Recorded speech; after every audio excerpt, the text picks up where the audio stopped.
हम conduction of A heat के बारे में बात कर रहे थे कि हमारे पास जो कंडक्टिविटी है, एक हीट जो होती है पर यूनिट टाइम हमारे पास कैसे ट्रेवल करती है किसी कंडक्टर के थ्रू। तो thermal conductivity, area of the conductor, length of the conductor, और सबसे इंपॉर्टेंट क्या है, टेम्परेचर डिफरेंस। जहां पर एक टेम्परेचर बड़ा है और दूसरा टेम्परेचर छोटा, ये एक कंडक्टर के एंड पॉइंट्स का टेम्परेचर है, जहां पर एक तरफ बड़ा टेम्परेचर, एक तरफ छोटा टेम्परेचर, और इसकी वजह से इसमें यूनिट टाइम के अंदर क्यू हीट चलेगी और एच क्या है, रेट ऑफ हीट ट्रांसफर है।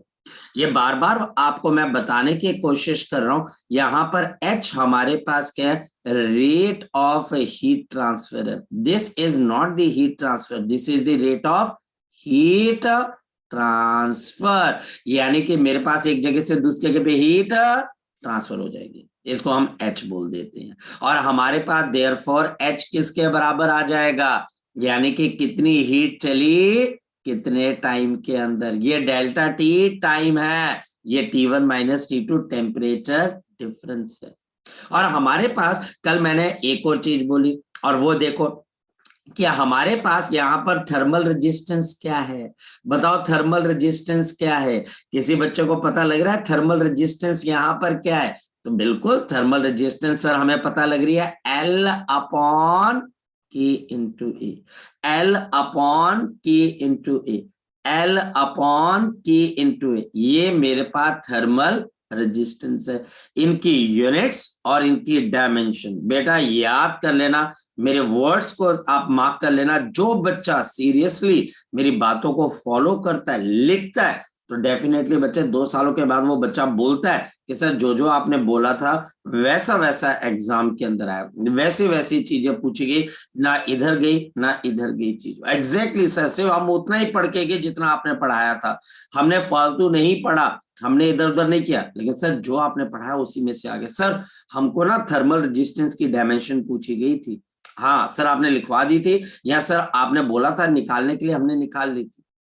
तो ये बात ध्यान रख लेना बच्चे आप कि हमारे पास यहाँ पर इसकी यूनिट्स और इसकी डायमेंशन बेटा याद कर लेना। बहुत आराम से घर पे जाते ही आपने पहला काम क्या करना बच्चे, right the dimension of, right the dimension of number 1 thermal conductivity, thermal conductivity, thermal conductivity. और दूसरा बच्चा हमारे पास यहाँ पर क्या है, दूसरा बच्चा हमारे पास क्या है, थर्मल रेजिस्टेंस, थर्मल रेजिस्टेंस। और दूसरी बच्चा हमारे पास यहाँ पर क्या है, थर्मल रेजिस्टेंस। प्लीज इस बात को देख लेना, नहीं तो लास्ट में बहुत बड़ी प्रॉब्लम हो जाएगी। नेक्स्ट, हमारे पास यहाँ पर ये कंडक्टिविटी का हमने कल प्रिंसिपल अंडरस्टैंड करने की कोशिश की थी कि हीट एक जगह से दूसरी जगह पे चलती है जब हमारे पास यहाँ पर दोनों के अक्रॉस टेम्परेचर डिफरेंस मेंटेन किया जाता है। कैसे, जरा क्वेश्चन देखते हैं बच्चा। हमारे पास, मेरे पास यहाँ पर क्या चीज आएगी, ये मेरे पास एक स्लैब आई, ये मेरे पास यहाँ पर एक स्लैब बच्चा आपके पास आ गई। ध्यान से समझना, हमारे पास इसका क्रॉस सेक्शन एरिया, ये देखिए बच्चे, हमारे पास इसका क्रॉस सेक्शन एरिया, जो क्रॉस सेक्शन एरिया वो हमारे पास कितने के बराबर है, cross section area is 1000 centimetre square. इसकी थिकनेस हमारे पास कितने के बराबर है, 0.4 सेंटीमीटर, ये हमारे पास इसकी थिकनेस है बच्चे हमारे पास। और याद रखो बच्चे, इसके एक तरफ टेम्परेचर हमारे पास इसके एक तरफ जो टेम्परेचर है वो हमारे पास यहाँ पर कितने के बराबर है, इट इज 37 डिग्री सेल्सियस, और दूसरी तरफ टेम्परेचर है -5 डिग्री सेल्सियस। टीचर आपको बोलता है इस पर्टिकुलर ऑब्जेक्ट की अगर थर्मल कंडक्टिविटी कितने के बराबर है, 2.2, we have 2.2 into 10 raise to power आपके पास 3 जूल, और यहां पर बच्चा हमारे पास पर आपके पास यहां पर सेकेंड पर आपके पास यहाँ पर मीटर पर केल्विन। देखो यूनिट्स का कमाल है, यूनिट्स का कमाल है, ये थर्मल कंडक्टिविटी है, ये हमारे पास इस मटेरियल की थर्मल कंडक्टिविटी है। आपको यहाँ पर rate of transfer of heat energy बतानी है। Rate of transfer of the heat energy आपको यहां पर बतानी है। क्या आपके पास rate of transfer of heat energy क्या होगी? जरा देखें बच्चे हमारे पास क्या होगी। यहां पर हमारे पास इस क्वेश्चन को सॉल्व कैसे करना है, देखें बच्चे हमारे पास सोल्यूशन क्या है। जो rate of transfer of heat energy होगी वो हमारे पास आ जाएगी कि 2.2 into 10 raised to power 3 multiplied by area 1000 centimetre square. तो हमारे पास 1000 10 की पावर -4 और नीचे हमारे पास डिवाइडेड बाय आपके पास लेंथ 0.4 सेंटीमीटर, तो 0.4 इंटू 10 की पावर -2 और मल्टीप्लाइड बाय टेम्परेचर डिफरेंस, तो 37 माइनस ऑफ 5। होप सो आप समझ पा रहे हो दो बार माइनस क्यों आ रहा है। एक माइनस टेम्परेचर डिफरेंस का और दूसरा माइनस खुद टेम्परेचर का। तो हमारे पास H इज इक्वल टू, ये पॉइंट से मेरे पास पॉइंट उड़ जाएगा, 10 की पावर -1 और ये +2, तो आपके पास यहाँ पर 10 बच जाएगा। सो 22 डिवाइडेड बाई 4 10 की पावर -1 क्योंकि 3 -4 और plus of 2 multiplied by 37 plus of 5 कितना आ जाएगा 42। मेरे पास यहाँ पर H की वैल्यू कितने के बराबर आ जाएगी, ये हमारे पास कैंसल होकर कितना आ जाएगा 5.5। तो मेरे पास 5.5 इंटू 10 यहाँ पर मल्टीप्लाइड बाय 42, ये पॉइंट से ये भी कैंसिल हो जाएगा। तो हमारे पास H की वैल्यू कितने के बराबर है 55 मल्टीप्लाइड बाय 42, तो 42 इंटू 55, तो मेरे पास 10 1 21 और बच्चे हमारे पास यहाँ पर 210 तो हमारे पास ये क्या चीज आ गई 2310 जूल पर सेकेंड। रिमेंबर ये जूल नहीं है, ये जूल पर सेकेंड है, जूल पर सेकेंड है, जूल पर सेकेंड है। ये हमारे पास पहला क्वेश्चन आया। यहाँ पे टीचर मुझे एक कंडक्टर देगा, आसपास टेम्परेचर डिफरेंस देगा, मुझे बताना है कि rate of transfer of heat energy क्या होगी। सेकेंड वन और important one, calculate the heat transfer, calculate the heat transferred, calculate the heat transferred in 10 minutes, calculate the heat transferred in 10 minutes, यानी कि मुझे ये बताना है 10 मिनट के अंदर यहां पर कितनी हीट ट्रांसफर हुई इसी कंडक्टर के थ्रू। तो ध्यान से समझो हम इसको कैसे अंडरस्टैंड करने की कोशिश करते हैं, फोकस करना। तो हमारे पास इसका सॉल्यूशन आपके पास क्या है, रेट ऑफ हीट ट्रांसफर कितने के बराबर है 2310 जूल पर सेकेंड, देयरफॉर इन 10 मिनट्स, यानी कि हमारे पास 10 मिनट के अंदर कितनी हीट ट्रांसफर हो जाएगी। So we can write down the delta Q is equal to H multiplied by delta T, और मेरे पास यहाँ पर 2310 और डेल्टा T कितना है 10 मिनट, एक मिनट में कितने सेकेंड्स होते हैं 60 सेकेंड। तो हमारे पास 231 multiplied by 6 into 10 raise to power 3, 1 2 3, और हमारे पास ये आ गया 6, ये 8, ये 1, तो ये बच्चे 13, 86 into 10 raise to power 3 joule की हीट ट्रांसफर हुई। तो हमारे पास इतने जूल की आपके पास क्या होगी हीट हमारे पास ट्रांसफर होगी। क्वेश्चन समझ में आया, क्वेश्चन समझ में आया भयामी, क्वेश्चन समझ में आया जगजोत, पलक क्वेश्चन समझ में आया, क्योंकि ये क्वेश्चन सिंपल फॉर्मूला बेस्ड है। तो इस क्वेश्चन में आपकी कोई बहानेबाजी नहीं चलेगी, नहीं सर नहीं समझ में आया, अरे सर ऐसा थोड़ी ना होता, अरे सर हमारे पास सारी चीजें गिवन है, हमको क्या पता क्या मल्टीप्लाई करना है क्या डिवाइड करना है। तो ये बहानेबाजी नहीं चलेगी, डायरेक्ट वैल्यू डालनी है, रेट ऑफ हीट ट्रांसफर निकलता है, नहीं तो टीचर पूछेगा यूनिट टाइम के अंदर हमारे पास कितना हीट ट्रांसफर हुआ। जी लगी बात पता बच्चे आपको, लगी बात पता। नेक्स्ट नेक्स्ट बच्चा हमारे पास इसके अंदर आपके पास फिर एक क्वेश्चन आता है। देखिए बच्चा हमारे पास इसके अंदर से नेक्स्ट क्वेश्चन क्या आता है, टीचर हमको यहाँ पर क्या बोलता है, फोकस करना। टीचर मुझे यहाँ पर ये बोल देता है कि मेरे पास यहाँ पर आपके लिए एक कंडक्टर को हमने यहाँ पर प्लेस किया। ध्यान से समझना, ये मेरे पास कंडक्टर है, मेरे पास यहाँ पर मैंने कंडक्टर को प्लेस किया हुआ है, और इस कंडक्टर का एक हिस्सा आपके पास यहाँ पर किसके साथ जुड़ा हुआ है, आपके पास आइस के साथ जुड़ा हुआ है। ये देखिए, ये हमारे पास आइस के साथ जुड़ा हुआ है, और दूसरा हिस्सा बच्चा हमारे पास यहाँ पर आपके पास वाटर के साथ जुड़ा हुआ है। लेकिन ये वाटर बच्चा हमारे पास कितने पे है, 100 डिग्री सेल्सियस पे। यह आइस है 0 डिग्री सेल्सियस पे, और इसके बीच में हमारे पास यहाँ पर एक आपने सोर्स लगा दिया, और ये 200 डिग्री सेल्सियस पे।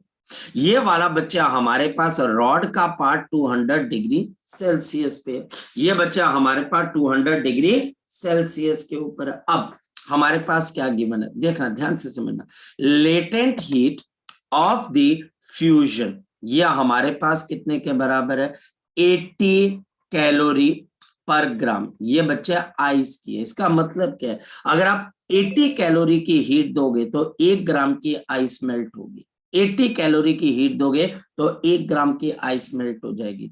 और लेटेंट हीट ऑफ वेपराइजेशन या एलवी हमारे पास किसके बराबर है, यह हमारे पास है 540 कैलोरी पर ग्राम। इसका मतलब क्या है कि अगर आप बॉइलिंग वाटर को 540 कैलोरी की हीट दोगे तो वो बॉइलिंग वाटर स्टीम में कन्वर्ट होगा। 1 ग्राम के बॉइलिंग वाटर को एक्स्ट्रा 540 की हीट चाहिए ताकि वो अपने आप को वेपराइज कर सके। हमारे पास यहाँ पर आपके पास इस तरीके से ये आपके लिए एक सिचुएशन हमारे पास गिवन है।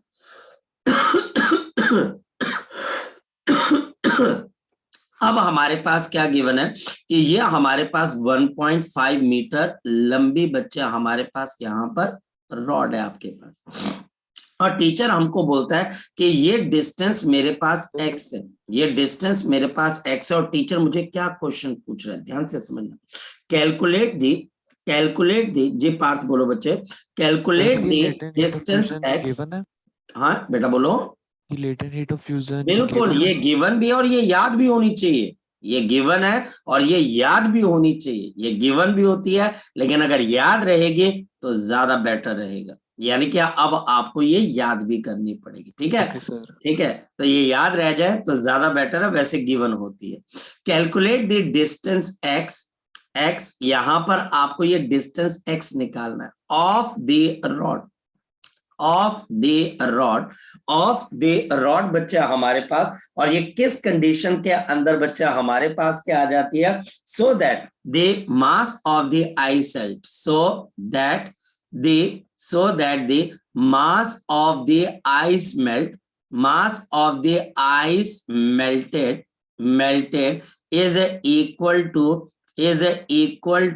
this is equal to the mass of the steam produce, mass of the steam produce. अरे भाई ये क्या क्वेश्चन बना दिया सर, ये क्वेश्चन हम सॉल्व कर पाएंगे? बिल्कुल सॉल्व कर पाओगे। किसने बोला कि नहीं सॉल्व कर पाओगे?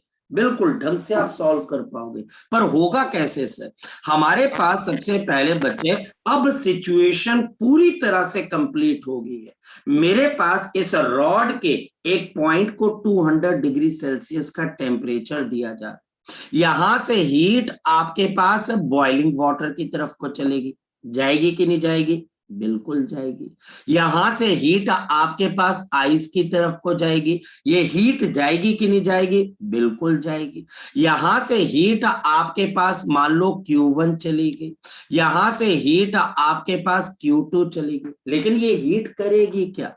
ये हीट को ये कंडक्टर ट्रांसफर करेगा। क्यों ट्रांसफर करेगा?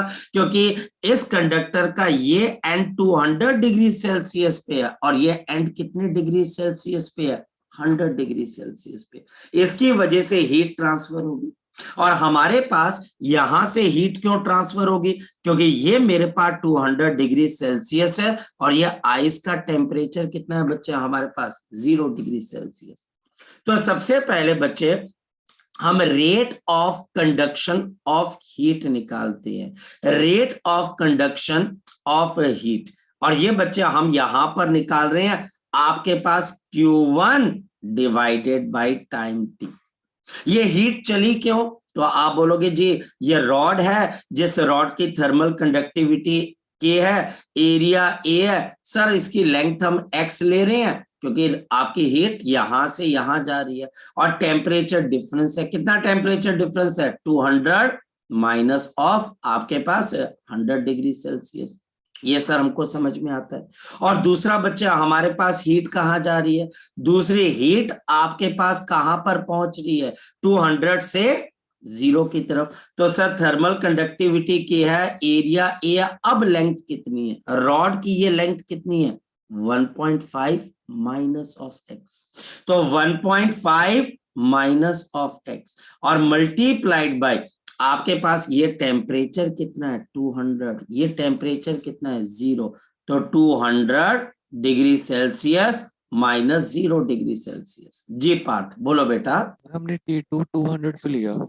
क्योंकि ये गिवन है बच्चा हमारे पास, क्योंकि ये डायग्राम में गिवन है, क्योंकि ये हमारे पास यहाँ पे डायग्राम के अंदर गिवन है। 200 degree Celsius is the part of the question. इसको याद करने की जरूरत नहीं है। It is the part of the question provided by the examiner. This is provided by the examiner. ठीक है बेटा? क्लियर है बच्चों? अच्छा, अब हमारे पास यहां से हीट जो गई ये Q1, इसने क्या कर दिया बच्चा? हमारे पास आपके पास वाटर को क्या बना दिया बच्चे? स्टीम बना दिया।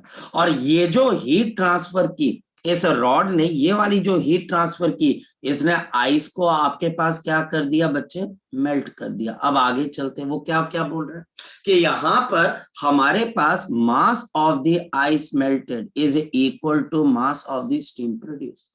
जब भी बच्चा हमारे पास आइस मेल्ट होती है तो क्या टेम्परेचर चेंज होता है? तो आंसर है नहीं।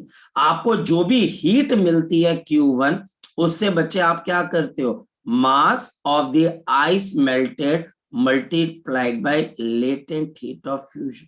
जो भी आपको मिलती है, जो भी आपको हीट मिलती है, जो हीट आपके पास पहुंच रही है, आप उस हीट को कंज्यूम करते हो और विदाउट चेंजिंग टेम्परेचर आप अपनी स्टेट को चेंज कर लेते हो।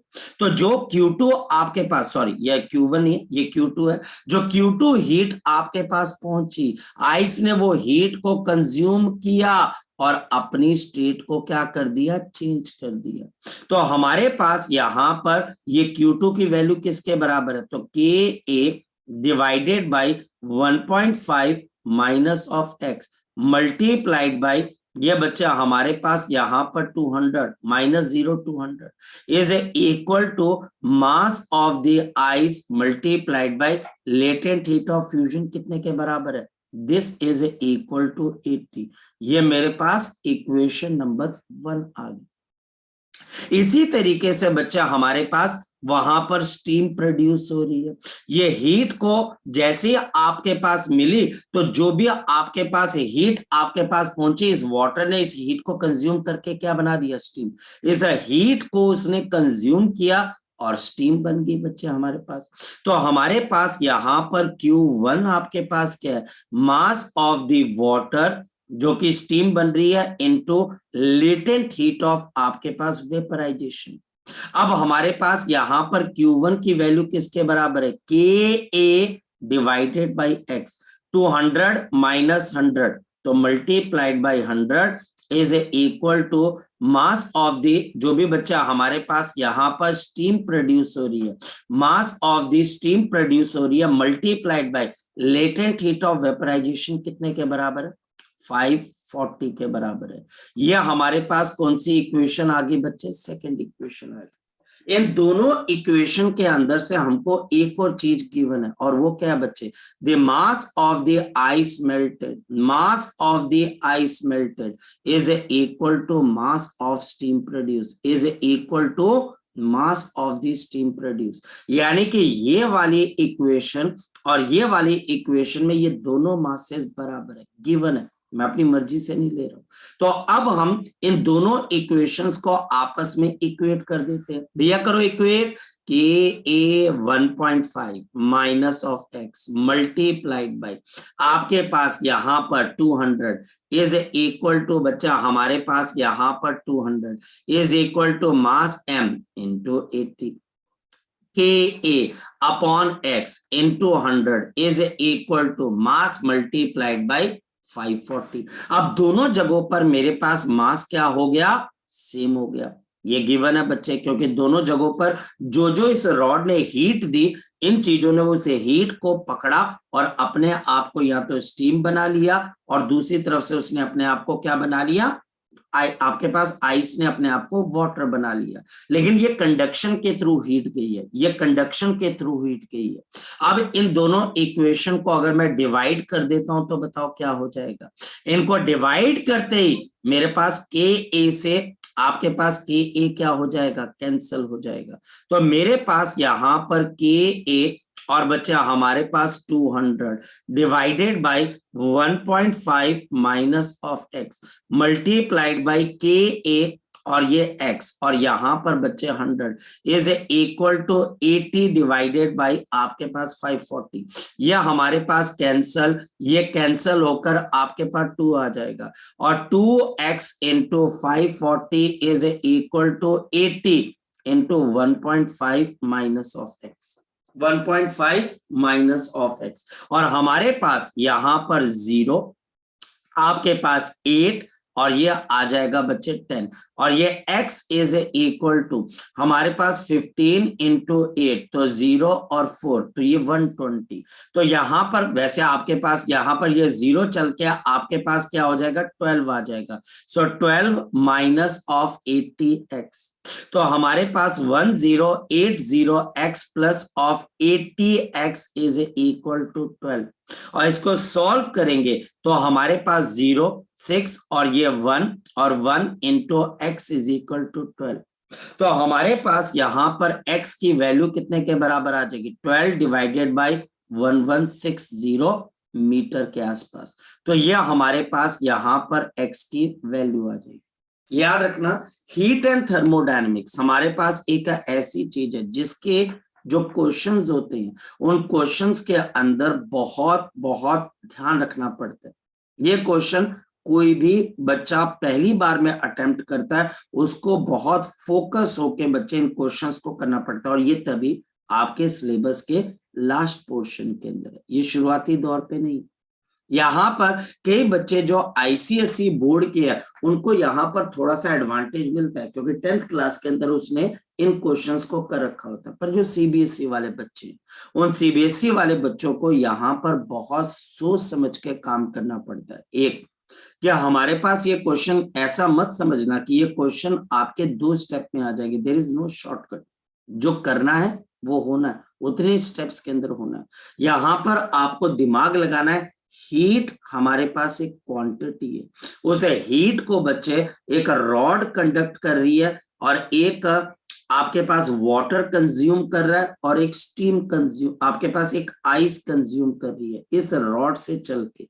और जब उसको हीट मिलती है तो वाटर बॉईल होकर स्टीम होने लग जाता है और दूसरी तरफ आइस मेल्ट हो जाती है और टीचर ये बोल रहा है कि ये टेम्परेचर डिफरेंस है, ये रॉड की लेंथ है और हमारे पास एक तरफ की हीट उसको कंज्यूम करके हमारे को जो है आइस वाटर बन रहा है और दूसरी तरफ बच्चे स्टीम जो है वो आपके पास तैयार हो रही है, पर दोनों का मास सेम है।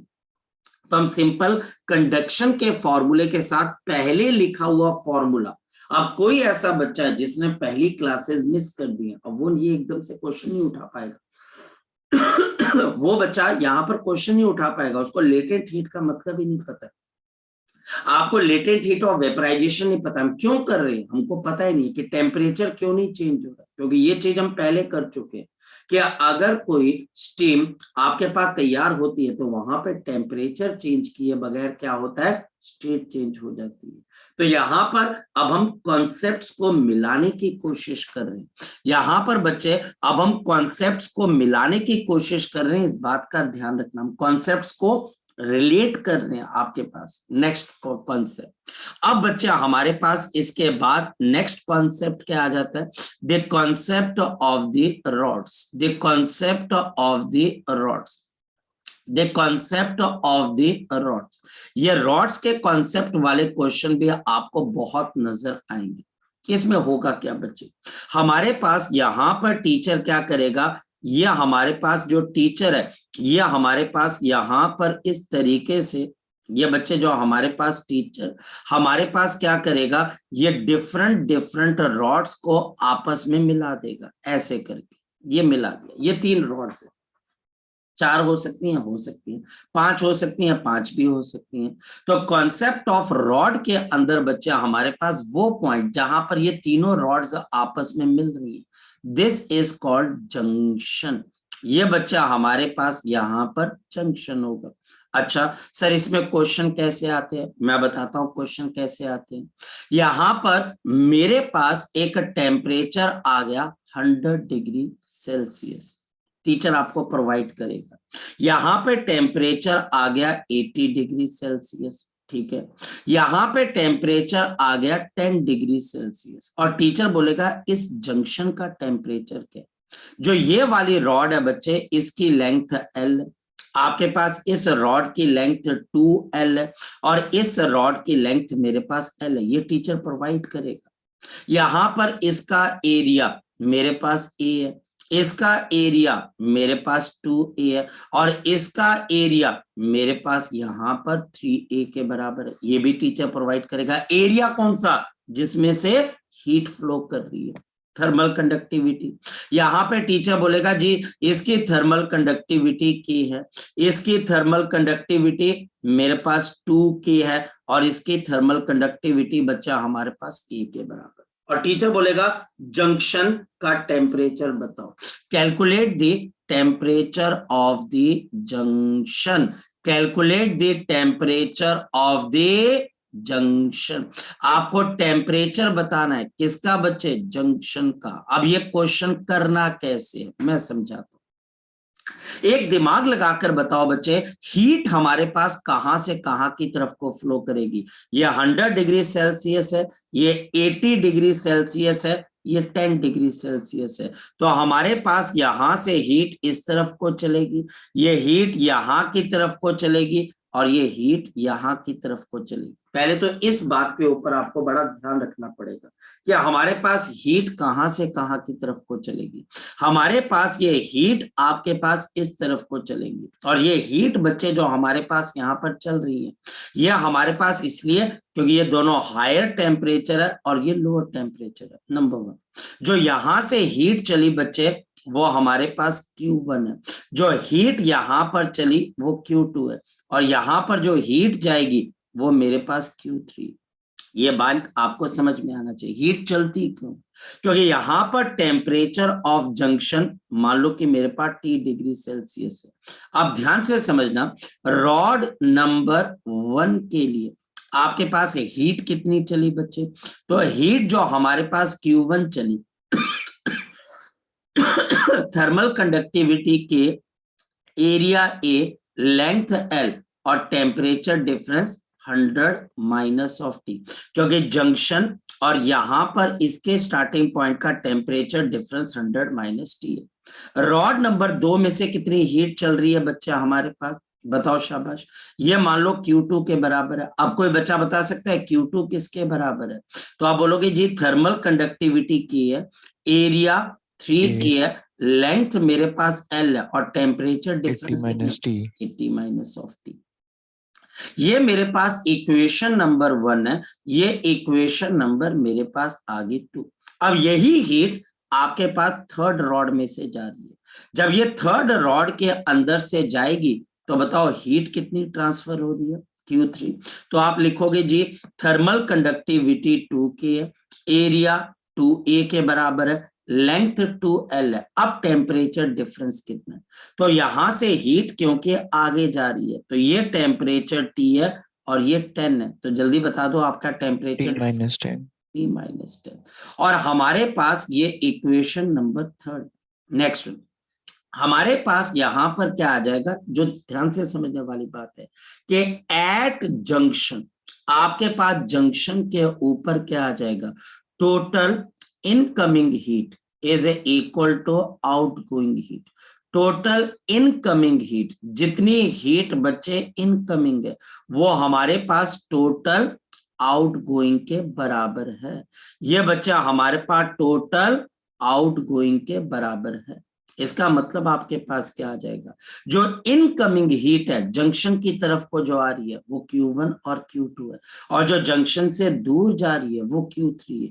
तो हमारे पास यहां पर Q1 प्लस ऑफ Q2, ये दोनों इनकमिंग है, जो जंक्शन के टूवर्ड्स आ रही है, और जो जंक्शन से दूर जा रही है वो Q3 है। तो इज इक्वल टू हमारे पास यहां पर Q3। ये पॉइंट सबसे इंपॉर्टेंट है कि incoming is equal to outgoing. अब हमने वैल्यू सब्स्टिट्यूट कर देनी है, तो K A upon L into 100 minus of T.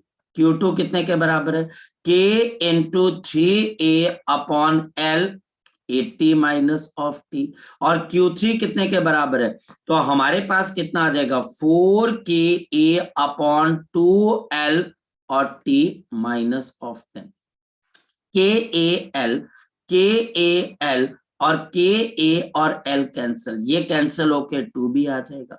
तो 100 minus of T is plus of 100 minus of T plus of, हमारे पास 3 इंटू 80, तो कितना आ जाएगा 240 minus of 3T is equal to 2T minus of 20। तो हमारे पास यहां पर कितना आ जाएगा 340 minus of 40 is equal to 2T minus of 20, और हमारे पास यहां पर अगर आप कर दोगे 360 इज इक्वल टू मेरे पास 60। सो देयरफॉर कोई बच्चा बता सकता है टेम्परेचर ऑफ जंक्शन कितने के बराबर होगा, तो टेम्परेचर ऑफ जंक्शन कितने के बराबर आ गया, बोलो शाबाश। टेम्परेचर ऑफ द जंक्शन कितने के बराबर आ गया, काके जल्दी बता दो बच्चे। तो हमारे पास, तो बिल्कुल ये हमारे पास temperature of junction is 60 degree Celsius. ये क्वेश्चन, और ये क्वेश्चन आपके पास 3 रॉड्स के आप देखेंगे, बहुत फेमस है, बहुत फेमस क्वेश्चन है, 3 रॉड्स है। हाँ, अगर आप कोई अच्छी बुक करते हो उसमें हो सकता है 4 रॉड्स भी हों, लेकिन पॉइंट वही रहेगा कि हमारे पास यहाँ पर टीचर आपको अलग अलग टेम्परेचर देगा, कॉर्नर्स के रॉड्स के पैरामीटर्स दे देगा, और आपको टेम्परेचर ऑफ जंक्शन निकालना पड़ेगा। टेम्परेचर ऑफ जंक्शन आपको निकालना पड़ेगा और कुछ नहीं है। यहाँ पर सबसे पहले आपको ये फॉर्मूला बनाना आना चाहिए, और दूसरा आपको ये पता होना चाहिए total incoming heat should be equal to total outgoing heat. ये हमको पता होना चाहिए, और इससे हम इन क्वेश्चंस को बिल्कुल ढंग से क्या कर सकते हैं, सॉल्व कर सकते हैं। जी पार्थ बोलो बेटा। Sir total incoming heat Q1 plus Q2 है। हाँ बिल्कुल, क्योंकि वो जंक्शन की तरफ को आ रही है। ये कैसे आप आइडेंटिफाई करोगे, जो इनकमिंग हीट हो जाती है वो टूवर्ड्स जंक्शन आती है, वो आपके पास टूवर्ड्स जंक्शन, जहां पर जंक्शन है उसकी तरफ को आ रही है। ये देखना, आपके पास 100 से हीट कहाँ की तरफ को जा रही है, टी की तरफ को। यहाँ से हीट 80 से कहाँ की तरफ को जा रही है, टी, तो इनकमिंग होगी ना बच्चे, उसकी तरफ को आ रही है ना। और जो आउट गोइंग होगी पार्थ, वो हमारे पास क्या, जो आउट गोइंग है अवे फ्रॉम पार्थ, जंक्शन। वो बच्चा अवे फ्रॉम जंक्शन है, वो going away from the junction है। तो हमको यहाँ पर पता लग जाता है। ठीक है लड़के, यस सर। क्लियर है? तो बड़ी सिंपल सी बात है, कोई दिक्कत वाली बात नहीं आएगी। Next one. इसी तरीके से हमारे पास मान लिया जाए, देखो क्वेश्चन हमारे पास कैसे आते हैं, क्वेश्चन हमारे पास क्या है कि टीचर मुझे बोलता है कि भाई मेरे पास ये 2 रॉड्स हैं। ये देखो कितना सिंपल सा क्वेश्चन है, ये हमारे पास यहाँ पर 2 रॉड्स हैं आपके पास, है ना। और मैंने क्या किया यहाँ पर बच्चा हमारे पास जो टेम्परेचर है, ये टेम्परेचर बच्चे मेरे पास 0 डिग्री सेल्सियस है, फोकस करना, और ये टेम्परेचर मेरे पास 100 डिग्री सेल्सियस है। अब ये बीच, अब यहाँ पर हमारे पास क्या चीज आ गई बच्चे कि आपके पास इनकी थर्मल कंडक्टिविटी बच्चे हमारे पास क्या आ गई, अलग अलग आ गई। एरिया दोनों का सेम है, ये एरिया ए और ये एरिया ए। लेंथ हमारे पास इन दोनों की जो लेंथ है बच्चे वो हमारे पास, चलो वो भी सेम मान लेते, लो भी लेंथ भी सेम ले ली। मान लिया जाए कि इस रॉड की लेंथ भी मेरे पास एल है और इस रॉड की लेंथ भी मेरे पास कितने के बराबर है, एल के बराबर है। फोकस करते जाना। और हमारे पास यहां पर इसकी थर्मल कंडक्टिविटी K1 है और इसकी थर्मल कंडक्टिविटी K2 के बराबर है। मैं थोड़ा मुश्किल क्वेश्चन बना रहा हूं, और मुझे ये बताना है what is the temperature of the junction. मुझे ये बताना है what is the temperature of the junction, T degree Celsius. अब बच्चा बोलता है सर मैं कैसे करूं। पहले तो ये बात बताओ, हीट कहां से कहां की तरफ को जाएगी, शाबाश। हीट कहां से कहां की तरफ को जाएगी, बोलो शाबाश। तो हीट 100 डिग्री सेल्सियस से 0 की तरफ, ये जंक्शन आ गया। तो ये हमारे पास हीट कौन सी होगी, इनकमिंग, और ये हीट कौन सी होगी बच्चे बताओ शाबाश, आउटगोइंग। आउटगोइंग। अब मैंने क्या तरीका बताया, जो हीट आपके पास इनकमिंग है तो उसका फॉर्मूला बच्चा हमारे पास क्या आ जाएगा, ये मान लो Q1 है और दूसरा बच्चा हमारे पास Q2 है। Q2। तो K2 into area A, length L, और टेम्परेचर आपके पास 100 100 माइनस। Minus of T। और दूसरी तरफ बच्चा हमारे पास क्या आ जाएगा, K1 इंटू ए अपॉन L इंटू बच्चा हमारे पास T माइनस ऑफ 0। तो आपके पास K A से K A आपके पास कैंसिल, तो K2 into 100 minus K2 into T, और दूसरा बच्चा हमारे पास K1 इंटू T। तो 100 into K2 is equal to K1 plus of K2, इसको राइट हैंड साइड पे लेंगे इंटू T।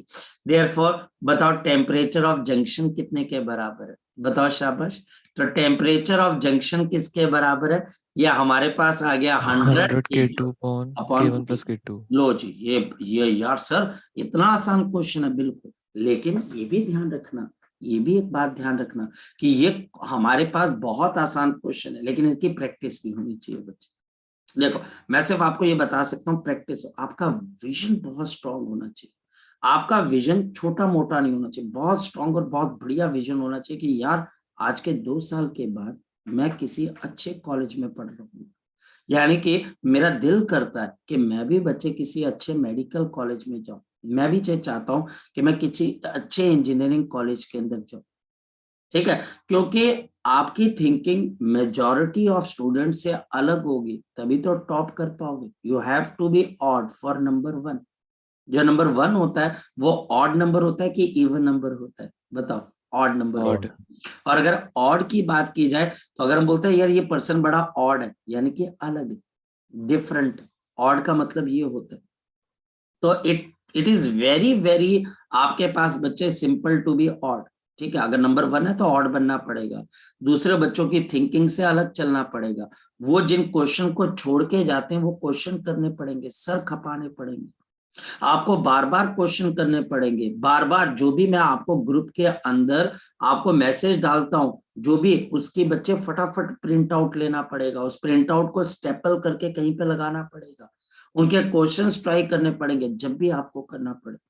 तो मैं यहाँ पर आपको एक से एक मटेरियल दे सकता हूँ यार, कि यार ये आकाश का अच्छा ही पेपर था, अच्छा ये हमारे पास ये था यार, इस क्वेश्चन पेपर को देख लो यार एक बार, इसमें 10-15 क्वेश्चन है जो हो जा रहे हैं, और यार 10-15 क्वेश्चन हो ही नहीं रहे तो आपको टेंशन होनी चाहिए। It is very very quick, ये बात ध्यान रखना। मेहनत करने के लिए बहुत बहुत बहुत बहुत बहुत बहुत बहुत पसीना बहाना पड़ता है, और हद से ज्यादा पसीना बहाना पड़ता है। अब यहाँ पर बच्चा हमारे पास ये टेम्परेचर ऑफ क्या आ गया बच्चे, जंक्शन आ गया। अब हमारे पास यहाँ पे टीचर एक और क्वेश्चन पूछता है, देखो एक और क्वेश्चन है, इसका एक सेकंड पार्ट भी है बच्चा हमारे पास। What is effective thermal conductivity, what is the effective thermal conductivity, effective thermal conductivity, what is the effective thermal conductivity. अब इसका मतलब हमारे पास क्या, अब इसका मतलब बच्चा हमारे पास क्या है, ये दोनों रॉड्स मिलके एक हीट को ट्रांसफर कर रहे हैं। जैसे हम निकालते हैं ना इक्विवेलेंट रेजिस्टेंस, जिसमें बहुत सारी रेजिस्टेंस है सीरीज या पैरेलल में होती है, तो हम एक नेट रेजिस्टेंस निकालते हैं। यानी उस पूरे सर्किट की अगर एक इफेक्टिव रेजिस्टेंस होगी तो वो कितने के बराबर होगी।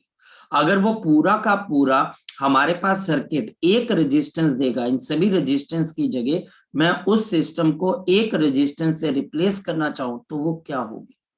वैसे बच्चे अगर इन दोनों रॉड्स को मैं रिप्लेस करना चाहूं किसके साथ बच्चे, एक सिंगल रॉड के साथ, एक सिंगल रॉड के साथ मैं इसको रिप्लेस करना चाहता हूं, सिंगल रॉड, इन दोनों रॉड्स को हटा के। तो जैसे बच्चे मैं इसको रिप्लेस करूंगा तो उस रॉड की लेंथ आपके पास कितनी हो जाएगी, 2L के बराबर हो जाएगी। एरिया, सर एरिया हमारे पास ए रहेगा। अब यहां पर क्योंकि मैं इसको ऐसे सिंगल रॉड से रिप्लेस कर रहा हूं जिसकी लेंथ बच्चे इन दोनों लेंथ के सम के बराबर होगी, एरिया ए के बराबर होगा, और इन दोनों की थर्मल कंडक्टिविटी को रिप्लेस कर दूंगा किसके साथ बच्चे, इफेक्टिव थर्मल कंडक्टिविटी के साथ, इफेक्टिव थर्मल कंडक्टिविटी के साथ। तो सर ये मैं कैसे कर सकता हूं। अब एक बात बताओ, ये दोनों रॉड सीरीज में कि पैरेलल में, जरा बताओ बच्चे मुझे, ये सीरीज के अंदर है कि पैरेलल के अंदर है बच्चे, बताओ शाबाश। ये दोनों रॉड्स सीरीज में है कि पैरेलल सीरीज में, सीरीज में। सीरीज। सीरीज। बड़े ध्यान से देखना, हमारे पास रेजिस्टेंस इन सीरीज का फॉर्मूला कौन बच्चा बताएगा, 10th क्लास में पढ़ा होगा आपने, बताओ। ऐड कर देते हैं। R1 one R1 upon plus R2। R1 + R2। Yes, R2 हो जाएगा। अब बच्चे हमारे पास अब यहाँ पर जो रेजिस्टेंस है वो थर्मल रेजिस्टेंस है। अब उसके लिए कल का लेक्चर बहुत अच्छे से पता होना चाहिए।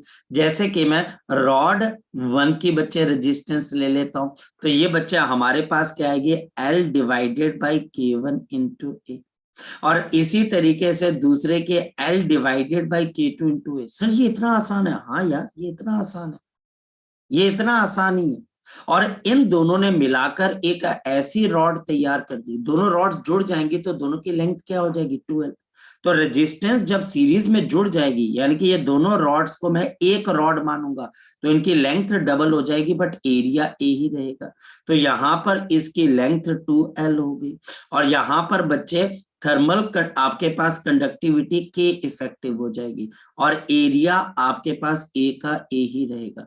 और अगर ये हमारे पास L और K आपके पास कैंसिल, तो 2/K effective is equal to कितने के बराबर है, 1/K1 प्लस 1/K2। और अगर मैं इसको फर्दर बच्चे यहां पर चेक करूं तो मेरे पास यहां पर K इफेक्टिव पता है कितने के बराबर आ जाएगा, this is a 2K1 K2 upon K1 plus of K2। इसका मतलब सर अगर ये दोनों रॉड्स पैरेलल में होती तो बेटा हम पैरेलल का फॉर्मूला लगा देते, तो हम पैरेलल का फॉर्मूला लगा देते, क्या मुश्किल थे इसके अंदर से। जी पार्थ बोलो बच्चे, शाबाश बोलो पार्थ, बोलो पार्थ बेटा। अगर सर लेंथ 2L होगी तो एरिया क्यों ए रहेगा फिर। देखो बच्चे अब आप इसको समझने की कोशिश करो, ये क्वेश्चन का आंसर तो तुम खुद ही दे रहे हो। ये मेरे पास यहाँ पर आपके पास दो रॉड्स है, ठीक है, ये दो रॉड्स है ना बच्चे, इसका एरिया ए है और इसका एरिया बच्चे हमारे पास ए है, दूसरी रॉड का भी एरिया ए है, ये एरिया ए है। जब मैं दोनों को आपस में जोड़ देता हूं तो रॉड की जो नई रॉड बनी उसकी लेंथ तो बच्चे आपके पास 2L हो जाएगी, लेकिन एरिया थोड़ी ना चेंज हुआ है, हाँ या ना, एरिया थोड़ा ना ठीक है चेंज हुआ सर, है। ठीक। आई बात समझ में, हाँ। Yes sir. अगर ये पैरेलल में होगी तो क्या होगा जरा सोच के बता, अब लेंथ सेम रहेगी और एरिया 2A। डबल हो जाएगा। वहां पर फिर आपके पास, वहां पर आपके पास है अलग तरीके से, देखो आपने क्वेश्चन पूछा तो मैं साथ ही साथ इसका एक और आंसर बता देता हूं। देखो एक और बच्चे हमारे पास, देखो क्या है हमारे पास, अब टीचर मुझे यहाँ पर एक क्वेश्चन देता है, वेरी गुड पार्थ, हमारे पास यहाँ पर एक रॉड बच्चे आपके पास यहाँ पर दे दी, इसका एरिया ए है और बच्चे लेंथ L, नीचे भी बच्चा हमारे पास यहाँ पर आपके पास रॉड दे दी, और ये दोनों अब बताओ सीरीज में कि पैरेलल के अंदर है, तो आंसर है सर ये तो पैरेलल। अब टीचर बोलता है इन दोनों रॉड्स मिलकर अगर एक सिंगल रॉड बना रही है, तो सिंगल रॉड बना रही है तो आपके पास क्या हो जाएगा, देख के आपका एरिया डबल हो जाएगा। लेकिन क्या लेंथ पे अब कोई फर्क पड़ेगा काके? No sir. नहीं बेटा। और यहाँ पर ये दोनों रॉड्स मिलकर अगर एक सिंगल रॉड बना रही है तो की इफेक्टिव निकालना है। अब ये दोनों रॉड्स पैरेलल में, आपके पास एरिया ए और एरिया ए, तो यहाँ पर इसका एरिया क्या हो जाएगा काके? आपके पास यहाँ पर 2a का। जल्दी बताओ सॉल्यूशन बताओ कैसे करेंगे। तो हमारे पास इसका सॉल्यूशन देखो किस तरीके से निकलेगा, बहुत आराम से इसका R solution। parallel is equal to 1 by R1 plus 1 तो by R2.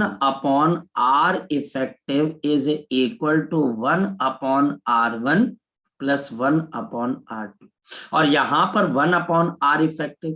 अब क्योंकि थर्मल कंडक्टिविटी में बच्चा हमारे पास इसका रिलेशन क्या हो जाता है, तो 1 डिवाइडेड बाई लेंथ एल की एल रही, नीचे के इफेक्टिव हो गया, और एरिया बच्चा हमारे पास यहाँ पर कितने का हो गया? 2a। दूसरी तरफ बच्चे हमारे पास 1 डिवाइडेड बाई एल अपॉन बच्चे K1 into A, plus of 1 divided by L divided by K2 into A. अगर मैं इन सबको सॉल्व करता हूं बच्चे तो मेरे पास कितना आ जाएगा? 2 इंटू के इफेक्टिव, और यहां पर बच्चे हमारे पास L अपॉन ए, ये आपके पास कैंसिल हो जाएगा, ये सब कैंसिल हो जाएगा, ऊपर क्या आ जाएगा? K1 प्लस ऑफ K2, और हमारे पास यहाँ पर K इफेक्टिव पता है कितने के बराबर आ जाएगा? K1 plus of K2 divide. अब बच्चे हमारे पास यहाँ पर ये चीज अगर मुझे क्लियर हो जाती तो मैंने बच्चे 2 क्वेश्चन और कर लिए। मैं आपको धीरे धीरे बताता जा रहा हूँ अलग अलग किताबों के अंदर क्या क्या क्वेश्चन दे रखे हैं, और मेरी बच्चे इस पर पकड़ होनी चाहिए बच्चे, क्योंकि मैं आपको बताता हूँ only 5% to 10% of the student out of 15 lakh, 15 lakh बच्चों में से सिर्फ 5 या 10% बच्चे होते हैं जो इस टॉपिक पे मेहनत करते हैं। मैक्सिमम बच्चे क्या बोलते हैं? अरे सर अब तो सर सिलेबस खत्म हो, सर बस सर बहुत हो गया सर मामा। वो बच्चे कभी आगे वाले सिलेबस से अब पार नहीं हो पाते। फ्लूइड मैकेनिक्स के अंदर से बच्चे वहां पर बस हो जाते, वो यहाँ पर पहुंच ही नहीं पाते, और उनकी जो आपके पास बोली जाती है सिलेक्शन भी तभी रुक जाती है क्योंकि वो इन पॉइंट्स के ऊपर ध्यान नहीं दे पाते। जबकि ये पॉइंट्स आपके पास कोई दिक्कत वाले नहीं है, ये पॉइंट्स आपके पास कोई प्रॉब्लमेटिक नहीं है, सिंपल चीजें रेजिस्टेंस के सीरीज एंड पैरेलल वाली है जिसको कोई भी बच्चा कर रहा है। तो हमारे पास यहाँ पर ये कंडीशन आ जाती है बच्चे, इसको बच्चे हम कॉम्पोजिट स्लैब की प्रॉब्लम बोलते हैं। अब बच्चा हमारे पास क्या आ जाती है?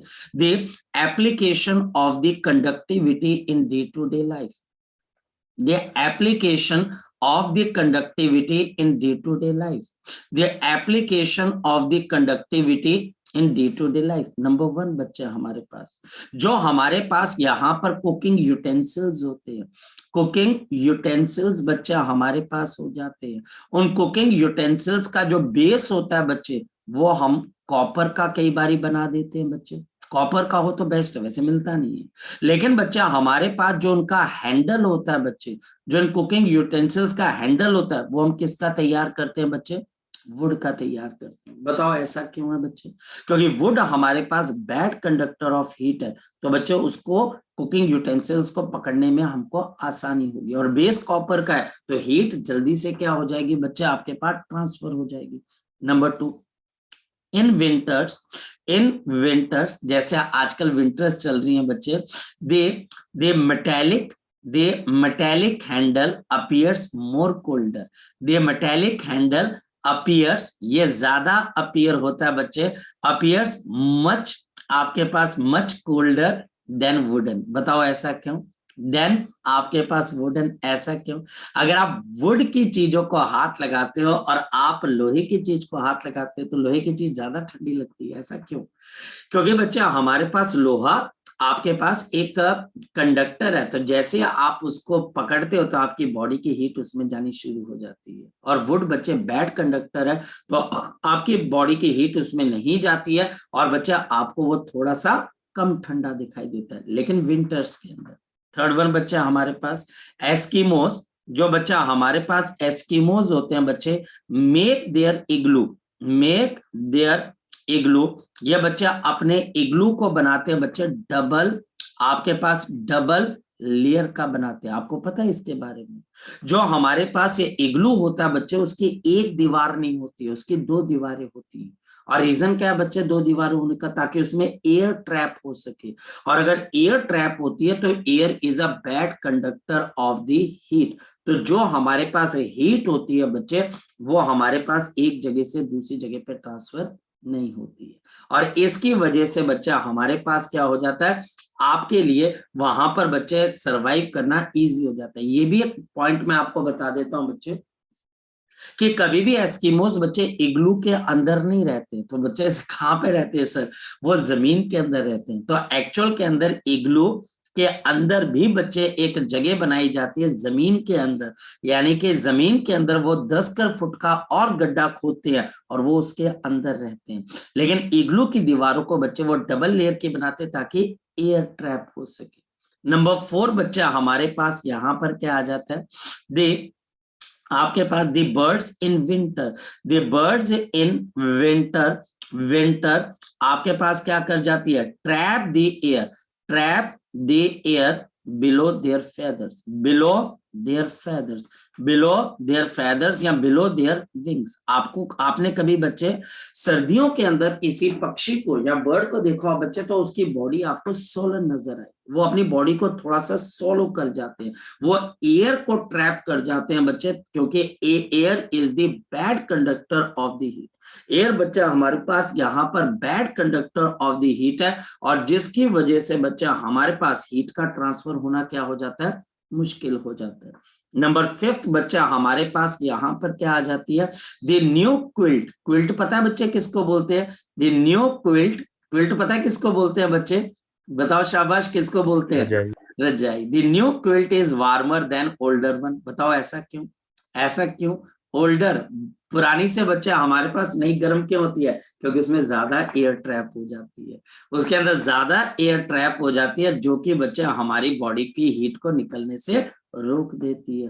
और 6 वन और इंपॉर्टेंट वन बच्चा हमारे पास क्या है, two thin blankets, two thin blankets are warmer than single thick blanket, single thick blanket. पता है इस कॉन्सेप्ट के बारे में? आपको इस कॉन्सेप्ट के बारे में पता है बच्चे, कि अगर सर्दियों के अंदर आप 2 पतले बच्चे ब्लैंकेट ले लो और बच्चे उनको एक के ऊपर एक रख के सो जाओ, तो वो ज्यादा आपको गर्म रखेंगे बजाय मोटे ब्लैंकेट के या रजाई से भी बच्चे। रीजन, क्योंकि 2 थिन ब्लैंकेट्स के बीच में हमारे पास क्या ट्रैप हो जाती है, हवा ट्रैप हो जाती है। मैं आपको तरीका बताता हूँ। देखिए, अगर कोई आपको ये बोलता है कि मैं आपको एक कंबल और एक रजाई देता हूँ और आपने अपने आप को गर्म रखना है, तो 2 तरीके पॉसिबल है, या तो रजाई के ऊपर कंबल ले लो या कंबल के ऊपर रजाई। बताओ कौन सा तरीका ज्यादा बेटर है? बोलो, बोलो बच्चे, बोलो जगजोत, पार्थ, कौन सा तरीका बेटर है? रजाई के ऊपर कंबल रख के सोना या कंबल के ऊपर रजाई रख के सोना? बताओ शाबाश, बोलो। जगजोत, है आइडिया कोई? सोच रहा हूँ मैं। वाला हाँ, फिर से समझो। आपको एक कंबल और एक रजाई दे दिया जाए, तो कंबल के ऊपर रजाई रख के सोने से ज्यादा आप गर्म रहोगे, या रजाई के ऊपर कंबल रख के सोने से आप ज्यादा गर्म रहोगे? कंबल के ऊपर रजाई। कंबल के ऊपर कंबल के ऊपर रजाई। क्योंकि रीजन बच्चा हमारे पास क्या है, अगर आप रजाई के ऊपर कंबल रखते हो तो कंबल के वेट से उसमें से कुछ ना कुछ एयर जो है वो आपके पास क्या हो जाती है, निकल जाती है, बहुत निग्गी हो जाती है बच्चे। अगर आपका बिस्तरा बिल्कुल गर्म, मतलब कि मैं आपको तरीका बताता हूँ लेकिन सोना नहीं है। और वो ये बच्चे, रात को 7 या 8 बजे जो पानी की गर्म बोतल होती है ना बच्चों, उसमें पानी बिल्कुल उबाल लो, मतलब कि जो ना उबलता हो पानी, उसके गर्म पानी की बोतल के अंदर पानी डाल दो, और फिर बच्चे हमारे पास बिस्तरा लगाओ, नीचे एक कंबल, फिर एक कंबल और उसके ऊपर रजाई, और फिर बच्चे इनके बीच के अंदर डाल दो बच्चे वो गर्म पानी की बोतल, और अपना अंदर बैठ जाओ बच्चे। आधे घंटे के बाद बैठो, हो नजारा ही आ जाता है, लेकिन नींद भी आती है नजारे के साथ साथ। तो अगर आप ऐसा करते हो तो आपको जो है बच्चे हमारे पास बिल्कुल गर्मी का एहसास होगा। क्या? तो हमारे पास थर्मल कंडक्टिविटी की बच्चे हमारे पास ये वाली चीजें हमको समझ में आनी चाहिए। यानी कि हम जब भी किसी चीज को हीट कंडक्ट करवाते हैं बच्चे, तो हीट कंडक्शन की वजह से हमारे पास ये चीजें हमारे आसपास होती रहती है। अब नेक्स्ट क्या बच्चे हमारे पास, ये तो हमारे पास हुई कंडक्शन की बात। अब बच्चे हम यहां पर समझने की कोशिश करते हैं बच्चे, which is again an application of the conductivity. और ये बच्चा हमारे पास क्या है, फ्रीजिंग ऑफ द लेक। आपके पास है फ्रीजिंग ऑफ द लेक। गर्मियों के गर्मियां बोल रहा हूं, सर्दियों के अंदर बच्चे अगर आप डल लेक या फिर बच्चे कहीं पर भी हायर एल्टीट्यूड की लेक की तरफ हो जाए तो बच्चे वो लेक जो होती है वो जमनी शुरू हो जाती है। पर क्यों और कैसे, मैं आपको समझाता हूं। सपोज कि बच्चा हमारे पास यहां पर ये एक लेक आपके पास है और इस लेक के बाहर का जो टेम्परेचर है, ध्यान से समझना, इस लेक का जो बाहर का टेम्परेचर है वो माइनस आपके पास थीटा डिग्री सेल्सियस हो गया। ये लेक के बाहर का टेम्परेचर है। और हमारे पास धीरे धीरे बच्चा आपके पास क्या होता है, यहाँ पर बर्फ जमनी शुरू होती है। लेकिन बर्फ बच्चा हमारे पास कैसे जमती है और क्यों जमती है बच्चा हमारे पास, क्योंकि हमारे पास यहां से हीट कहाँ की तरफ को जाती है बच्चे, आपके पास बाहर की तरफ। ये पानी हमारे पास हीट को रिलीज करेगा, तो जैसे जैसे यहां से हीट बाहर की तरफ को जाती जाएगी तो पीछे हमारे पास बर्फ बनती जाएगी। और हमारे पास मान लिया जाए टी टाइम के बाद यहां पर मेरे पास बर्फ जम चुकी है, या हमारे पास यहाँ पर बर्फ जम चुकी है, यहाँ पर ये बर्फ जम गई, या हमारे पास वाई थिकनेस की आपके पास क्या होगी, बर्फ जम गई, बर्फ आपके पास जम गई। हमारे पास एरिया, ये बच्चा हमारे पास एरिया ऑफ द आपके पास लेक है, ये एरिया ऑफ द लेक है बच्चा हमारे पास। और ये हमारे पास इतने अमाउंट की बर्फ आपके पास जम चुकी है। जो बर्फ है बच्चे जैसे वो जमती है तो उसके नीचे बच्चा हमारे पास पानी है। अब वो पानी बच्चा हमारे पास कितने डिग्री सेल्सियस पे है, 0 डिग्री सेल्सियस पे। अब अगर इस पानी ने जमना है बच्चे तो इसके लिए बहुत बड़ी प्रॉब्लम है। अब बताओ किस बात की प्रॉब्लम है, कोई बच्चा बता सकता है। अब अगर पानी की इस लेयर ने बच्चे अपने आप को जमाना है, इस हीट नहीं दे पाएगा वो। तो बेटा एक तो इसको हीट बच्चे रिलीज करनी है, उसे हीट ने बच्चा हमारे पास आइस से कंडक्ट होके बाहर की तरफ हो जाना, बहुत बड़ी प्रॉब्लम। हीट रिलीज हो नहीं पाएगी, पर वो हो नहीं पाएगी तो बहुत मुश्किल हो पाएगी।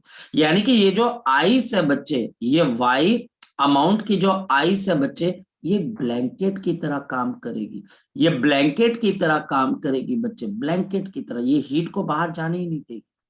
और यहां पर अगर बर्फ ने जमना है बच्चे तो इसको हीट रिलीज करनी है। तो शुरुआती दौर के ऊपर हमारी जो लेक होती है वो जल्दी जल्दी जमती है, लेकिन उसके बाद बच्चे लेक का जमना फास्ट हो जाता है कि स्लो हो जाता है, तो आंसर अब बच्चे स्लो हो जाता है। यहां पर बच्चा हमारे पास अगर ध्यान से समझना, इफ अगर बच्चा हमारे पास DM mass of water, mass of the water को आपने क्या करना है, has to be freezed, has to be freezed. इसको अगर फ्रीज होना बच्चा हमारे पास, सो बच्चा हमारे पास यहां पर क्या करना पड़ेगा, हमारे पास हीट इसको रिलीज करनी पड़ेगी, इसको हीट आपके पास रिलीज करनी पड़ेगी। कितनी हीट बच्चे, तो आप बोलोगे minus of D Q, minus क्यों, क्योंकि हीट रिलीज करनी है, और डी एम इतने मास ने बच्चे रिलीज करनी है, multiplied bye latent heat of क्या आ जाएगी, फ्यूजन। ये लेटेंट हीट ऑफ हमारे पास क्या है बच्चे, फ्यूजन। इतने अमाउंट की हीट अगर ये डीएम मास जो है ये रिलीज करेगा तो जाकर बच्चा हमारे पास ये डीएम मास कहां पर है, सर इक्वेशन में फिर से रिपीट करना। हाँ बोल बच्चे, शाबाश बोल बेटा बच्चे। माइनस डी क्यू वो कैसे आया? माइनस क्यों, क्योंकि बच्चे हीट को रिलीज करना है, heat should be thrown out of this system. अगर आप हीट को गेन करते हो तो वो पॉजिटिव है, और अगर आप रिलीज करते हो तो वो नेगेटिव। ये जो नीले कलर का बच्चे मैंने यहाँ पर मार्क बनाया बच्चे, ये बता रहा है इसके अंदर ये डीएम केजी का बच्चा हमारे पास वाटर है। इस वाटर ने बच्चा अपने आप को क्या करना है बच्चे, अपने आप को बर्फ बनाना है, तो इसको इतनी हीट चाहिए। लेकिन इस हीट ने क्या करना है बच्चे, बट लेकिन दिस हीट, ये जो हमारे पास हीट है बच्चे, is to travel through travel through, इसको बच्चे हमको ट्रेवल करना है, कहां से कहां पे ट्रेवल करना है बच्चे, ट्रेवल थ्रू दी आपके पास यहाँ पर आइस ब्लॉक, इसको ऊपर वाली आइस ब्लॉक से बच्चे ट्रेवल करके बाहर जाना, इसको इस आइस ब्लॉक से बच्चे ट्रेवल करके बाहर की तरफ को जाना। सो देयरफॉर हीट कंडक्टेड आपके पास बाय द आइस ब्लॉक। अब इस आइस ब्लॉक ने हीट कंडक्ट करनी है by the ice block. Ice block के एक तरफ 0 डिग्री सेल्सियस है, आपके आइस ब्लॉक के नीचे की तरफ 0 डिग्री सेल्सियस है, और ऊपर की तरफ कितना बच्चे माइनस थीटा। तो इसने हीट को कंडक्ट करना है, अगर हीट को कंडक्ट करना है तो इसको सेम अमाउंट की हीट कंडक्ट करनी है। और thermal conductivity of the ice is K ice, area of the lake is A, और बच्चे इसकी लेंथ कितने के बराबर है, वाई। क्यों बच्चे, क्योंकि वाई अमाउंट की आइस है, हीट ने वाई लेंथ को कवर करके बाहर जाना है। और हमारे पास मल्टीप्लाइड बाई, देखो बेटा मैं डेरिवेशन करवा रहा हूं, लेकिन इसका अगर आपको लगे तो मैं बेटा फॉर्मूला भी लिखवा सकता हूं, फॉर्मूले से भी काम हो सकता है, ठीक है, लेकिन मैं करवा रहा हूं कि फॉर्मूला आया कैसे। और बच्चा हमारे पास एक तरफ 0 डिग्री सेल्सियस है, minus of theta degree Celsius. यहां पर ये dq बच्चा हमारे पास ट्रांसफर होगी, और ये मेरे पास किसके बराबर है, ये बच्चा हमारे पास dq किसके बराबर है, ये हमारे पास है dm, जो बच्चा हमारे पास यहाँ पे dm है, into latent heat of fusion. तो ये मेरे पास k of ice area a, और ये बच्चे y, और यहाँ पर मेरे पास कितना आ गया, थीटा डिग्री सेल्सियस आ गया। अब ये डीएम मास किसके बराबर है, वॉल्यूम इनटू डेंसिटी। वॉल्यूम बच्चा हमारे पास क्या आ गया, area of the lake, d y की लेंथ ने बच्चे फ्रीज होना है, multiplied by density of the water into latent heat of fusion, और के ऑफ द आइस, और बच्चा हमारे पास यहाँ पर ए, और बच्चा हमारे पास वाई, और हीट कंडक्टेड ये पर यूनिट टाइम भी है, I am sorry for that, ये मैं बताना भूल गया, ये पर यूनिट टाइम भी है, तो यहाँ पर नीचे dt भी आएगा, ये बच्चा हमारे पास यहाँ पे dt भी आएगा, ये बच्चा हमारे पास नीचे dt, क्योंकि ये सिर्फ हीट नहीं होती है, heat conducted per unit time है। जी बोलो बच्चे, शाबाश बोलो। डेरिवेशन आती स्कूल में ये वाली? नहीं बेटा, ये स्कूल में तो पूछी नहीं जाएगी बच्चे, मैं तभी कह रहा हूँ कि कई बैचेस के अंदर मैं क्या करता हूँ, सिंपल फॉर्मूला लिख के छोड़ देता हूँ और बच्चों को समझा देता हूँ कि ये आया कैसे था, ठीक है, क्योंकि ये आपको करने के, और यहाँ पर ये बच्चा हमारे पास रिजल्ट ही बड़ा अच्छा है। तो अगर बच्चे ये एरिया से एरिया कैंसिल हो गया, तो ध्यान से समझना, मेरे पास जो टाइम आता है बच्चे, द टाइम रिक्वायर्ड, आगे बच्चे स्टेप में नहीं कराऊंगा क्योंकि आगे इंटीग्रेशन है, आगे बच्चा हमारे पास यहाँ पर आप इंटीग्रेशन करोगे तो रिजल्ट आपके पास आ जाएगा। The time required to make the thickness of the y to be freezed, ये बच्चा आपके पास कैसे आ जाती है, ये टाइम का फॉर्मूला बच्चा हमारे पास क्या आ जाता है, रो मल्टीप्लाइड बाय बच्चे latent heat of fusion divided by 2 into thermal conductivity of the ice multiplied by temperature of the environment multiplied by y का स्क्वायर। ये बच्चा हमारे पास सबसे पहली चीज आ गई। ये हमारे पास क्या आ गया कि अगर कोई आइस हमारे पास यहां पर बन रही है लेक की सरफेस पे, अगर मेरे पास वो लेक की सरफेस पे y अमाउंट की आइस की थिकनेस बन रही है तो उसको इतना टाइम लग जाता है, and it is directly proportional to क्या आ जाता है, y का स्क्वायर। पर इसका मतलब क्या है, इस रिलेशन को याद रखना है, और इसका मतलब क्या है ये अब मुझे थोड़ा सा अंडरस्टैंड करना, और मुझे अब सारी चीजें क्लियर हो जाएंगी। T is equal to rho latent heat of fusion divided by 2 times thermal conductivity of the ice, environment का टेम्परेचर मल्टीप्लाइड बाय y का स्क्वायर। यहां पर मेरे पास एक आपके पास लेक है बच्चे, ध्यान से समझना, ये मेरे पास एक लेक है और यहाँ पर इस लेक के अंदर ध्यान से समझना बच्चे, ये बच्चा हमारे पास यहाँ पर आपके पास लेक है और इस लेक के अंदर हमारे पास पहले 2 सेंटीमीटर की बर्फ तैयार हुई, 2 सेंटीमीटर की बर्फ आपके पास तैयार हुई 10 मिनट के अंदर। यहाँ पर टीचर ये बोलता है कि हमारे पास यहाँ पर 2 सेंटीमीटर की बर्फ तैयार हुई, ये वाली 2 सेंटीमीटर के थिकनेस की बर्फ तैयार हुई। यहाँ पे t इज इक्वल टू 0 से लेके t is equal to 10 minute के अंदर। ध्यान से समझना। अब टीचर मुझे यहाँ पर ये बोलता है, फोकस करना, कि आप ये बताएं कि फ्री सरफेस से लेके 4 सेंटीमीटर की जो आपकी बर्फ तैयार होगी वो कितनी देर में तैयार होगी। ये t इज इक्वल टू 0 से लेके 4 सेंटीमीटर की बर्फ कितने टाइम में तैयार होगी। अब ये क्वेश्चन टीचर मुझे पूछेगा। अब ध्यान से देखो, तो मेरे पास पहली इक्वेशन क्या आ जाएगी, मेरे पास T1 इज इक्वल टू, ये सब कांस्टेंट है, इसको C मान लेते हैं, मल्टीप्लाइड बाय y1 का स्क्वायर, और दूसरा T2 is equal to C multiplied by y2 का स्क्वायर। मेरी बात को अंडरस्टैंड कर पा रहे हो?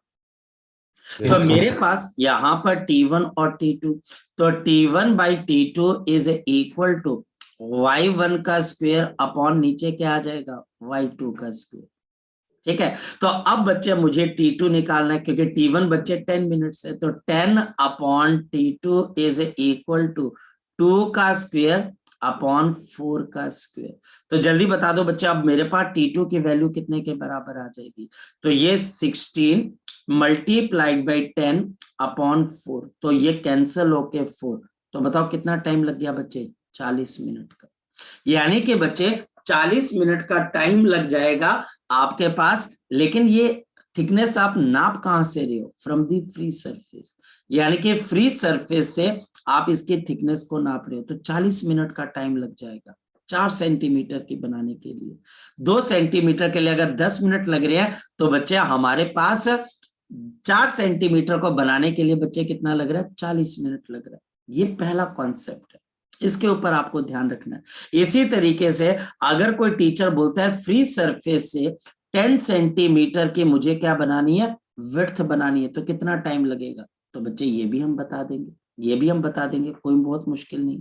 अच्छा, इसका ग्राफ कैसा बनेगा, जब बर्फ आपके पास बनती है तो इसका ग्राफ कैसा बनेगा, कोई बच्चा बता सकता है? टाइम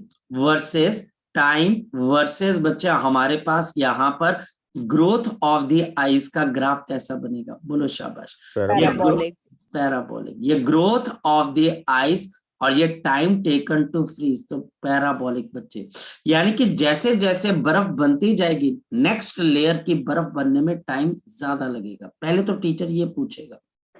दूसरा, टीचर आपको एक और क्वेश्चन भी पूछ सकता है, क्या यहाँ पर बच्चे हमारे पास freezing of lake, area of lake पे डिपेंड कर रही है? क्या freezing of the lake area of lake के ऊपर डिपेंड कर रही है? तो फ्रीजिंग ऑफ लेक एरिया के क्या है बच्चे, इंडिपेंडेंट। बहुत इंटरेस्टिंग चीज है, टीचर कल को क्वेश्चन पूछ लेगा। मेरे पास एक एरिया ऑफ लेक है बच्चे आपके पास, टीचर पता क्या बोलेगा, ले भाई इसका एरिया 1 किलोमीटर स्क्वायर है, और दूसरा बोलेगा जी मेरे पास एक और लेक है भाई, इसका एरिया पता कितना, 10 किलोमीटर स्क्वायर है ना। अब बताओ, अगर इस लेक की जो हमारे पास यहाँ पर फ्रीजिंग हो रही है, इस लेक के 2 मीटर की फ्रीजिंग, 2 मीटर की फ्रीजिंग मेरे पास 1 आवर के अंदर हुई, तो बताओ दूसरे लेक की बच्चा हमारे पास 2 मीटर की फ्रीजिंग कितने घंटे में होगी? बच्चा बोलता है एरिया बड़ा है सर, बड़ा एरिया है सर, बहुत हीट रिलीज करनी पड़ेगी। नहीं, आपके पास आंसर कितना आएगा, 1 आवर। फिर बच्चा हमारे पास यहाँ पर एक और चीज आ जाती है, और बच्चा हमारे पास उसमें क्या आ जाती है कि टीचर अब आपको ये बोलता है कि मुझे यहाँ पर डिफरेंट थिकनेस पे जाना है। ये देखो, ये मेरे पास आ गई, और टीचर अब मुझे ये बोल देता है कि ये मेरे पास यहाँ पर बाहर का टेम्परेचर -θ डिग्री सेल्सियस है, और यहाँ पर बच्चा हमारे पास ये लेक फ्रीज होगी।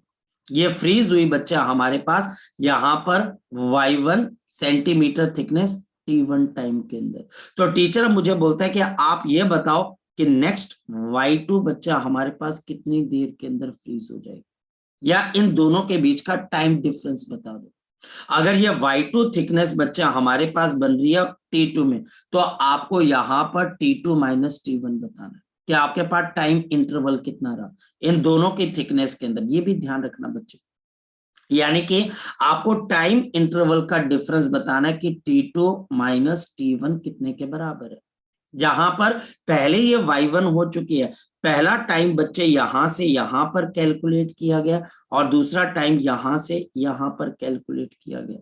तो t2 माइनस t1, तो ये पता है बच्चे हमारे पास किसके बराबर आ जाएगा, rho latent heat of fusion 2 upon thermal conductivity of the ice outside temperature. और बच्चे आपके पास यहां पर कितना आ जाएगा, अब हम देख सकते हैं बच्चे यहां पर कि मेरे पास y1 का स्क्वायर माइनस y2 का स्क्वायर, ये बच्चा हमारे पास टाइम डिफरेंस आ जाएगा। ये बच्चा हमारे पास टाइम डिफरेंस आ जाएगा। ये बच्चा हमारे पास यहाँ पर इसका टाइम डिफरेंस आ जाएगा। ये बच्चा हमको बहुत अच्छे से पता होना चाहिए। जी बच्चे बोलो पार्थ। सर ये फॉर्मूला है। हाँ ये फॉर्मूला काके, ये फॉर्मूला बच्चे, क्योंकि अब देख बेटा, अब यहाँ पर ये मैं बहुत दिल पे पत्थर रख के करवाता हूँ बच्चे कि बच्चा अगर तो आप झेल गए बच्चे ये फॉर्मूला, मतलब कि अगर आप झेल जाओगे ये फॉर्मूला या ये कॉन्सेप्ट झेल जाओगे बच्चे, तो बहुत बढ़िया चीज है। क्योंकि बड़े बहुत सारे बच्चे इसको करके जाते हैं बच्चे एग्जाम के अंदर, स्कूल के लिए नहीं, लेकिन हाँ आगे आप कोई भी बुक सॉल्व करके करते हो तो उसके अंदर ये बच्चा करके जाता है, तो वो बच्चा झेल लेता है। आपको भी झेलना पड़ेगा बच्चे, और कोई तरीका ही नहीं है। कल को हम क्वेश्चन करेंगे बच्चे तो हमको ही इसका फायदा होगा, हमको ही बच्चे इसका फायदा होगा। ये बात बच्चे आपको ध्यान में रखनी, ये बात बच्चे ध्यान रखनी। जैसे यस सर। मैं आपको बताता हूँ, देखो अब जैसे बच्चे मेरे पास यहाँ पर क्वेश्चन क्या आता है, फोकस करना। मेरे पास यहाँ पर क्वेश्चन क्या आता है कि ये मेरे पास बर्फ की आपके पास लेयर तैयार हो रही है, ये एक लेक है, बाहर का टेम्परेचर -θ°C है, और टीचर मुझे ये बोल देता है कि पहले 1 मीटर जो है बच्चे वो मेरे पास कोई t1 सेकंड के अंदर बच्चे आपके पास तैयार हो। फिर नेक्स्ट 1 मीटर बच्चे, अब मेरे पास क्या ये नेक्स्ट 1 मीटर भी t1 सेकंड पे तैयार होगा, नहीं, ये कितने सेकंड पे तैयार होगा, t2 सेकंड के ऊपर।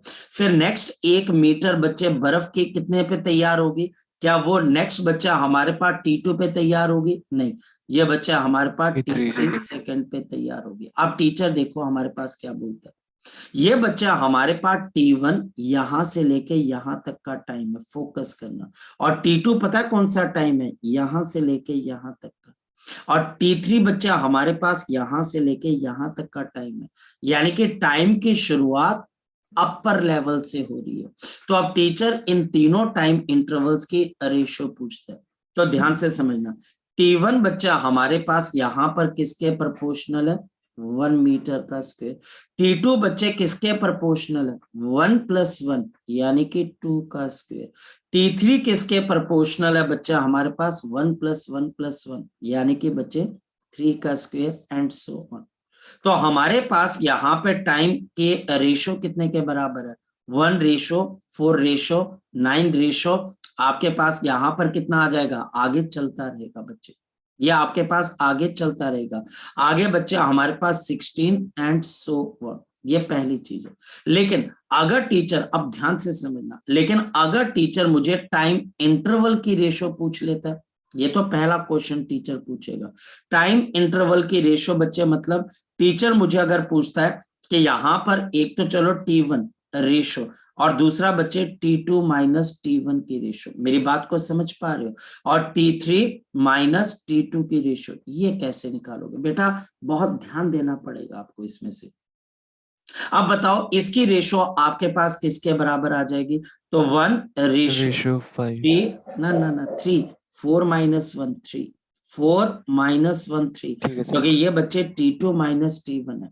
और फिर बच्चा हमारे पास रेशो 9 और ये कितना बच्चे 4, तो 5, और रेशो बच्चे आपके पास क्या जाएगा 7। बेटा ये दो सेम कॉन्सेप्ट के ऊपर सेम तरीके के आपको दो क्वेश्चन मिलेंगे, लेकिन दोनों के आंसर्स आपको कंफ्यूज कर सकते हैं। एक के अंदर बच्चे वो टाइम की रेशो पूछ रहा है from the top point of the lake, और दूसरे में वो टाइम इंटरवल की रेशियो पूछ रहा है। यहाँ पर बच्चे ये हमारे पास टाइम की रेशियो है for the freezing of the layer, और ये बच्चे हमारे पास किसकी रेशियो है बच्चे, टाइम इंटरवल की रेशियो है। ये बच्चे टाइम इंटरवल की रेशियो है। तो प्लीज बच्चे इस बात को ध्यान में रखना। और ये बच्चे हमारे पास, मैंने आपको फिर बताया, मैं बड़े जिसको दिल पे पत्थर रखने वाली बात भी नहीं कह सकते बच्चे, लेकिन हाँ थोड़ा सा मैं बच्चे इसके अंदर से करता हूँ कि बच्चा अगर इसको झेल जाए, बच्चा अगर इसको घर पे जाके रिवाइज कर ले, उस जैसे बच्चे की बच्चे कोई भी मुकाबला नहीं हो सकता। क्योंकि आप देखो सबसे अच्छा तरीका क्या होता है, आप जब ये चीज किसी और बच्चे से डिस्कस कर सकते हो जिन्होंने ये क्वेश्चन नहीं कर रखा, तब आप बोलते हो यार आया बच्चों, मजा आया, पता लगा, ये मुझे पता है तुझे नहीं पता है। फिर वो बच्चा आपको क्या बोलेगा, ले ये कहाँ पर है, स्कूल में तो आता नहीं, लेकिन बेटा ये किसी ना किसी बुक में तो है।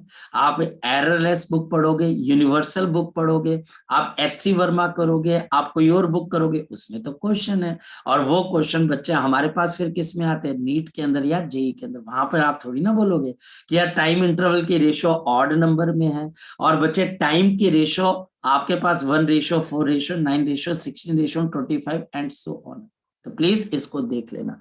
तो यहां पर बच्चे ये फ्रीजिंग ऑफ लेक है, तो इसको पढ़ लेना। बाकी चीजें बच्चे अब हम कल करेंगे, पर बच्चे जो डीपीपी दी गई है बेटा प्लीज उसको आज सॉल्व करो और इसको रिवाइज